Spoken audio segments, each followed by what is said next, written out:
Welcome to Kanpai Planet. I'm Mac, and this guy needs no introduction. Dave Broom. Hi, how are you? Welcome. Good to see you, Mike. Great to see you. Okay, let's talk about your introduction to Japanese whiskey and how it's all led now to, the third edition of the World Atlas of Whisky. Yeah, I think the interest in Japan came first from poetry, actually, from studying English and then being really interested in the American beat poets who were very influenced by Japanese poetry and Zen. So that interest in Japan kind of came from that was the initial stimulus for it, and then cinema off the back of that. And then when I began a career in writing and writing about booze in general, it was around about the same time that, first of all, Yamazaki was launched as a single malt, and it was in small quantities, but it was in the UK, and it was, oh, that's interesting. And then Hakushu appeared soon after, and then Whisky Magazine started, and Whisky Live Tokyo began, and I was lucky enough to come across for the second iteration of Whisky Live in Tokyo in 2001. And all the way through that, my interest in Japan and therefore my interest then in Japanese whiskey just kind of coalesced, and yeah, the rest is history. So you've really been there from kind of the beginning of Japanese whiskey's journey. I mean, the Yamazaki you hinted at, 1984, the first widely available single malt released to the world, right, from Japan. And then 2001, of course, the seminal Whisky Magazine, issue 16, Best of the Best competition that was won by that Yoichi single cask. Yeah, which was an extraordinary event because, in those days I was tasting with Michael Jackson. Our top scoring whiskies of the year then tasted blind in flights, which were also blind, so a double blind tasting. And lo and behold, Yoichi came out top. And it was the great and the good of the Scotch whisky industry judging it as well. It was an extraordinary moment because by that time, I was already in there and I knew what the quality was. Japanese whisky wasn't known. It was just, we knew it was made, but it wasn't really available. Right. And then as soon as I began to taste it, and it was kind of, oh my goodness, this really is high quality. So to get that seal of approval really essentially from the Scotch whisky industry, I think was really, really important. I always say I'm lucky. I was in the right place at the right time for, beginning to write about whiskey, and I was in the right place at the right time to begin to write about Japanese whiskey. So in that sense, how has your understanding of Japanese whiskey and what it means, changed over that time? I think it's deepened. My job, I will say, is to ask why. So I'm talking to distillers, I'm talking to blenders, I'm asking why. And with every trip to Japan, as my knowledge began to deepen, because I'm being taught all of this and I'm tasting stuff, you're peeling away the layers, you're opening different doors. The mindset of the Japanese distiller was very different to the mindset of the Scotch distiller.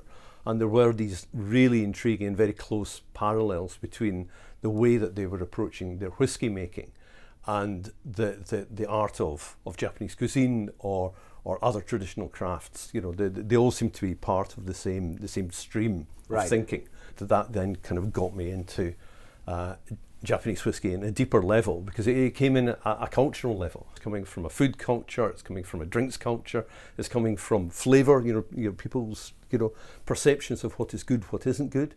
Right, well, Becky Paskin talks about human terroir at times, that's also a concept that you've touched on in many of your books, for example, The Way of Whiskey. Yeah. So, would you say that there was a definitive point at which Japanese whiskey kind of started to identify itself away from Scotch? I mean, let's be completely honest, it is made in the Scottish tradition, of course. Many people know the story of Masataka Taketsuru going to Scotland, learning the secrets. Some of your contemporaries have even suggested industrial espionage may be a way to describe what he did. No, I mean, yeah. Thank you very much, Nick Morgan. No, I think that's completely overstating the case. It was valid. And I always say that the Japanese make the best Japanese whiskey. And Scots make the best Scotch whiskey, and even though the template is the same, and you having just done the new edition of the World Atlas of Whisky, single malt is growing in every country around the world.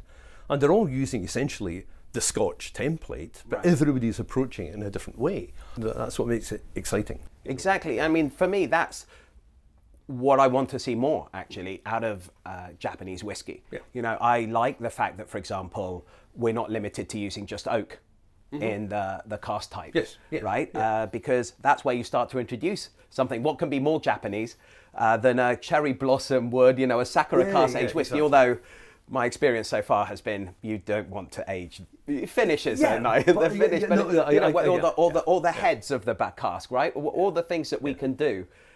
You know, to start to say, well, this is different. You know, this is bringing some of that geography, some of that climate, some of that nature, and some of that, you know, human expertise to the product. Exactly, and that is what whiskey is about. You know, you speak to any distiller around the world, and you're saying, you know, what are you making? Their initial reaction will be, we're not making Scotch. You know, Yeah, right. They say, well, okay, well, what are you making? Well, I'm making whiskey from Norway, or I'm making whiskey from the Netherlands, or New Zealand, or Japan. You are drawing from your culture. You know, from your food culture. You're asking those questions, and if sakura casks don't work, then fine. But you've asked the question, Yes. rather than just kind of sitting back and going, well, the Scots have only ever used, you know, ex bourbon cask and ex Exactly. It sherry has cask. to be Therefore, American oak. It has to be that. Yeah. You know, the edict has come down. You cannot, you know, deviate from that. Right. You have to always be asking the question why, and that for me is a fundamental, or has been a fundamental difference between the Japanese approach and the Scotch approach. Yeah. For example, you speak to a Scotch distiller, and really, up until relatively recently, they would say, well, I want to make the whiskey the same tomorrow as I'm making today. I want consistency. I want to maintain that distillery character. And this is kind of this essentially a kind of horizontal line Yeah. of flavour. Whereas you speak to a Japanese distiller and they say, I want to make my whiskey better tomorrow. Yeah.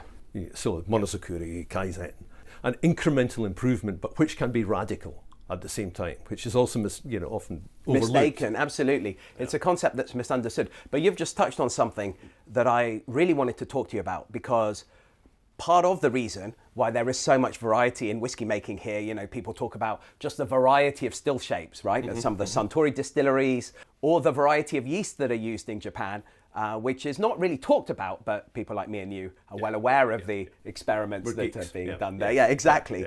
And that has all influenced the history of Japanese whiskey and led to this kind of in-house blending culture, you know, because of the animosity and rivalry that existed for so long between at least the big two. It's become a bit of a cliche, and I can tell already in our conversation we're trying to avoid those cliches now, which is fantastic. The Japanese are great blenders. You know, the Japanese whiskey is famous for its blends. But, you know, can you really hone in on what it is you think that makes, you know, the blending here something that the country and its industry should be proud of? Yeah, you know, I would say that the principles of blending are the same anywhere in the world. Right. You know, this principle of blending rum or blending wine or blending cognac or blending whiskey, no matter where you are in the world, you know, the principles are the same. But I think what is happening here is inextricably linked to this idea of wanting to make the whiskey Japanese. Yeah. The positive, and I think the joy of the big companies not exchanging stock, is that it then forced them to think about flavour in a completely different way. So rather than saying, well, you know, I can get this flavour from distillery X and that from distillery Y, they had to then try and create as many different flavours or flavour streams within one distillery as possible. And that then necessitated a really deep dive into how flavours were created, which then meant, let's look at process, let's look at yeast, let's look at barley, let's look at peating levels, let's look at direct fire, let's look at still shape, cut points, everything. So as a result of this rivalry, what you get is this incredible diversity of flavour, you know, as well as blends, you know, being a blend of grains and malt whiskies. But within single malts, the single malts are blends as well. And the thinking of the blender is this kind of three-dimensional way of looking at whiskey. You know, I always imagine it in that way, that, you know, oh, yeah, there's something over here that I need, you know, in terms of my palate or the aroma. Oh yeah, I've got that. You've got that here. You know, it's this style of whiskey in this type of cask, and that can slot in there.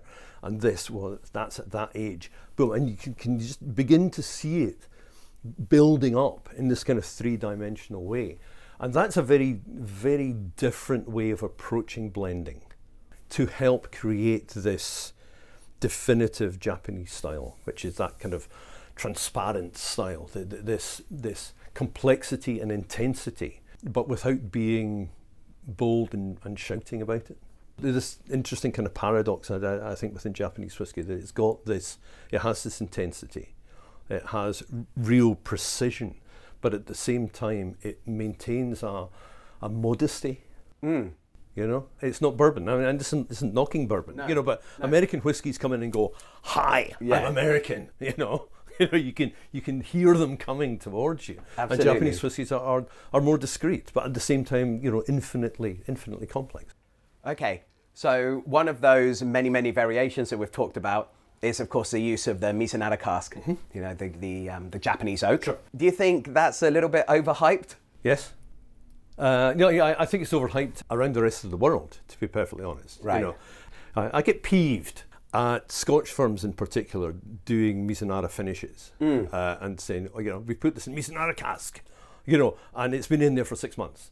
And it's been proved, scientifically, it's been proved that you only get the temple aroma after 18 to 20 years in the cask. Right. And even in a refill cask, you only get it after a long period of time maturing in that cask. Right. Prior to that, you get a lot of coconut, and it's fine. Yeah. And it's lovely coconut. Right. But it's not what people think of as Mizunara. So Yeah. I do think there's a great element of either misunderstanding or kidology or pulling the wool over people's eyes about the use of Mizunara. Well, And it was funny, I was talking to Ichiro Akoto at Whisky Show, actually. We were doing a classic whisky show. It was kind of roundup of where Chichibu was and where it was going, etc., etc. And he brought out a cask sample of a 15-year-old Mizunara. And everybody was going, wow, this is amazing. And it was amazing. And he went, yeah, but I'm keeping that in cask for another 15 years. Right. Because I know that the flavour that I want it needs time. Using Mizunara as a brand, I think is disingenuous. I was going to pick up on one of your earlier comments, which was 6 months. I wish sometimes it was 6 months, right? I mean, that's the problem about the transparency. You know, selectively finished in Mizunara casks. Yeah. I'm thinking of one particular blend from one particular very famous Scotch blended whiskey supplier. I think we both are. I think I know exactly what you mean. And it would be fine if they told me it was 6 months, but I'm left wondering if it has, you know, touched a sluice on the way into the bottle, or if indeed it has rested in these casks for, you know, the many years that it should have done. Definitely not, because you can tell by the nose. Yeah, you know, exactly. It's a touch annoying. Fantastic. Given that we've just touched on one of them, what do you think is the most common misconception about Japanese whiskey amongst, you know, the rest of the world's whiskey enthusiasts? I think, sadly, the most common misconception is that it all comes from Japan. There we are. You know, there is the elephant in the room. Yes. I think that is something that is being addressed and really needs to be addressed. And I would say, you know, on any of the export markets, you know, that is the most important. That's the greatest misconception.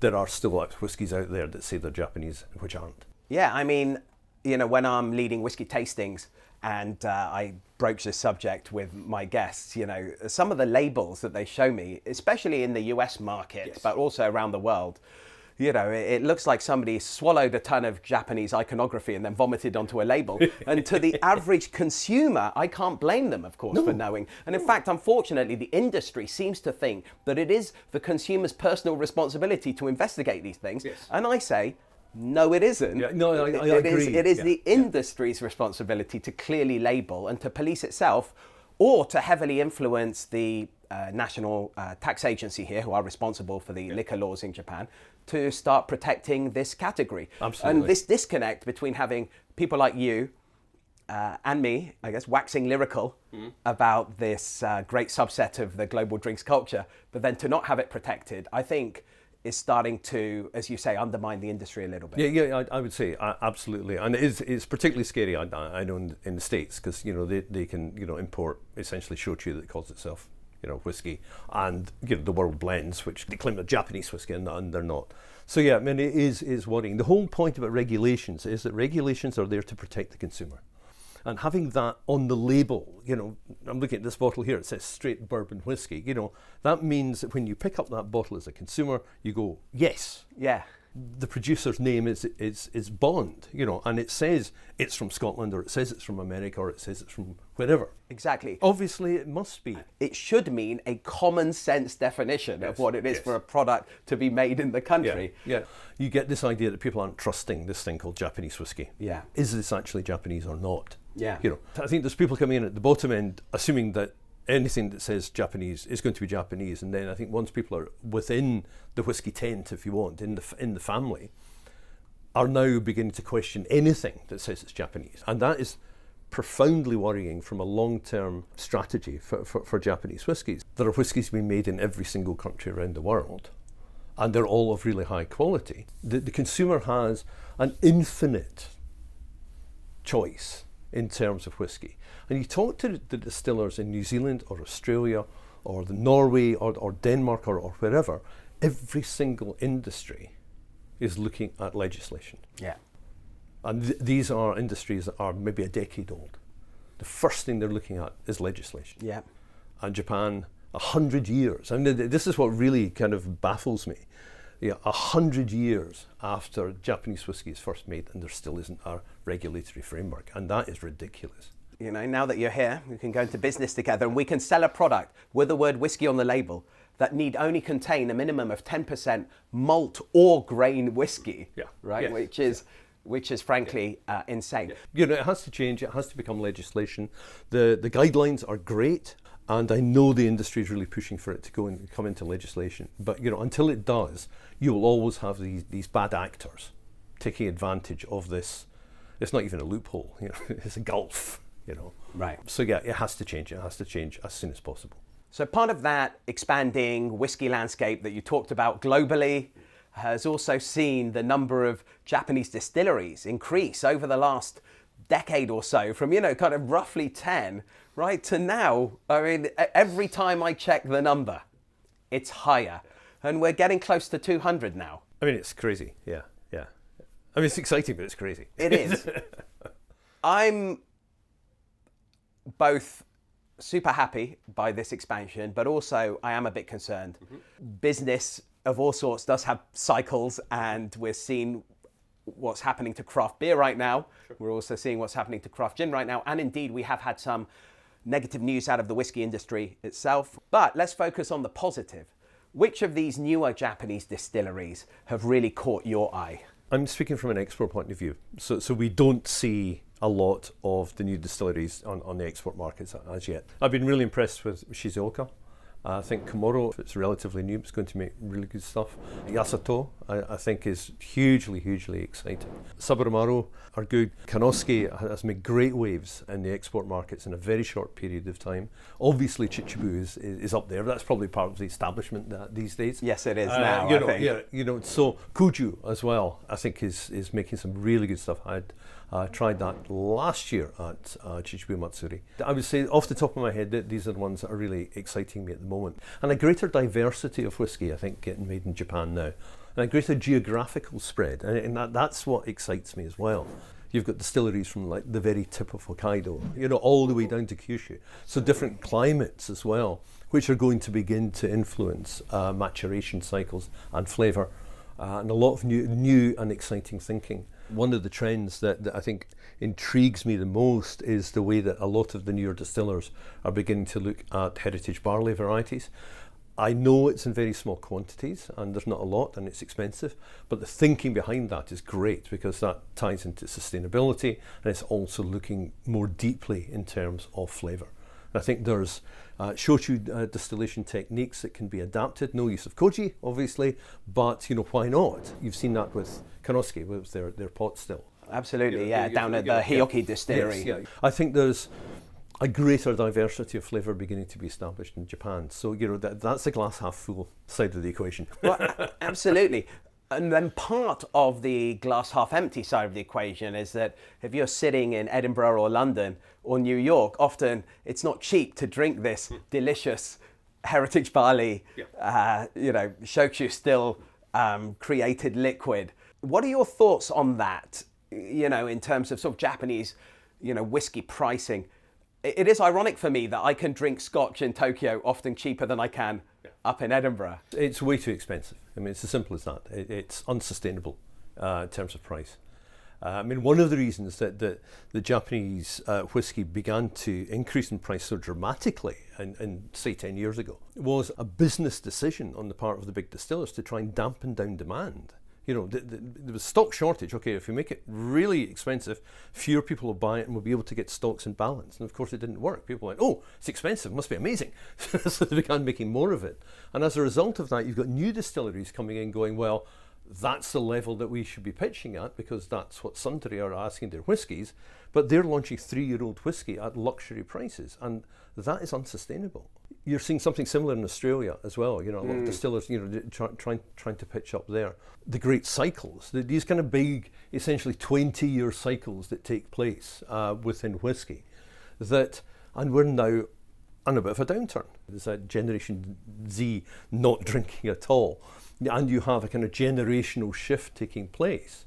So all of a sudden, what you're getting here is Japanese whiskey coming in, which is of great quality, but it's coming in at a price level that people simply aren't willing to pay, and isn't commensurate necessarily with the quality.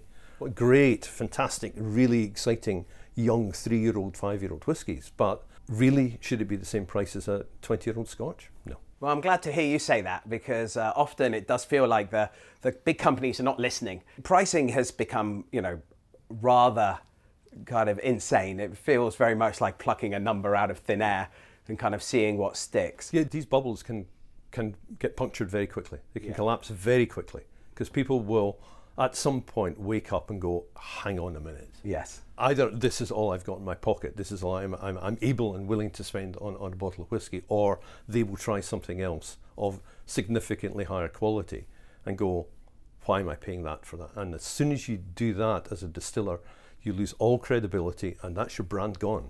It's almost impossible to claw your way back from that. So from a business point of view, and from a strategic point of view, and from a long-term point of view, because whiskey is a long-term business, yeah, it has to be resolved. Given all that, what do you think is the next chapter of Japanese whiskey? A broad question, I know, but how do you see the next 5 to 10 years unfolding? Sadly, I think we'll see fewer distilleries. The global industry is in oversupply at the moment, so it's way over capacity. So you will see a rationalisation taking place, and that is the reality. I think once we come out of that, this dip that we're in, which is, I would reckon, 5 years, 7 years time maybe, what you will see is that greater diversity of flavour. And I think you'll find Japanese whiskey in a much better position than it is now. I think you'll see new flavours beginning to emerge. You'll see more confidence in the market, hopefully better pricing. Kind of Japanese whiskey 2.0, or maybe, actually thinking of the way it's evolved, maybe it's 4.0. Yes, absolutely. It's a new chapter which is opening up. And I'm hugely excited for the potential. Right, so post-boom, consolidation, stabilisation in the industry, aged liquid is back, pricing has hopefully normalised, and there's a real identity there as well. Yes, there's a greater identity, and there's a greater spread of flavour. Who knows how these native barley varieties are going to behave, It takes at least 5 years for a distillery to actually find itself. I talk about distilleries as being personalities. A distiller can set a distillery off, say, I want to make this flavour, and the distillery will always decide. Right. And it might be over there. Yeah. But it takes time.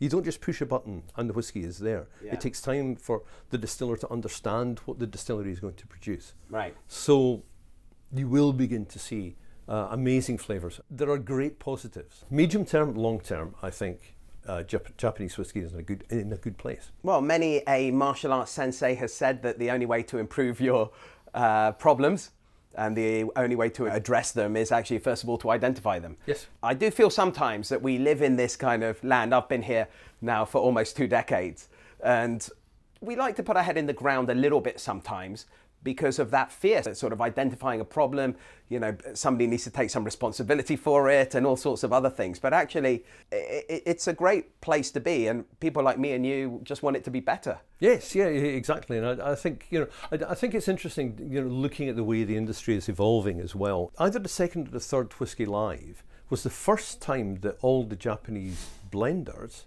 had met each other, and certainly the first time they'd ever sat on the same stage together. Now, they travel around in a gang, and there's exchange of information, there's exchange of technical information, there's a collegiate atmosphere taking place at the production level.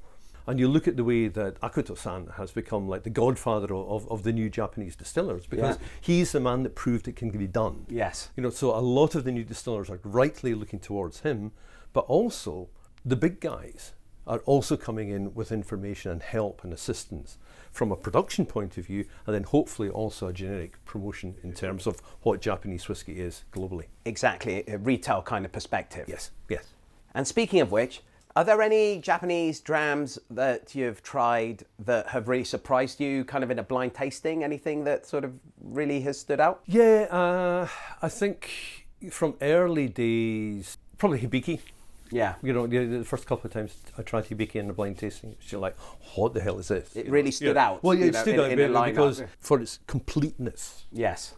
You know, it's a seamless blend. Yeah. You know, at some point in blended Scotch, and I love blended Scotch, there's something kind of pointing out, and that might be the interesting bit. You know, there's a bit. You know, the smoke is just over here, or the sherry is just a bit over here, and that's kind of pulling things in one direction. Right.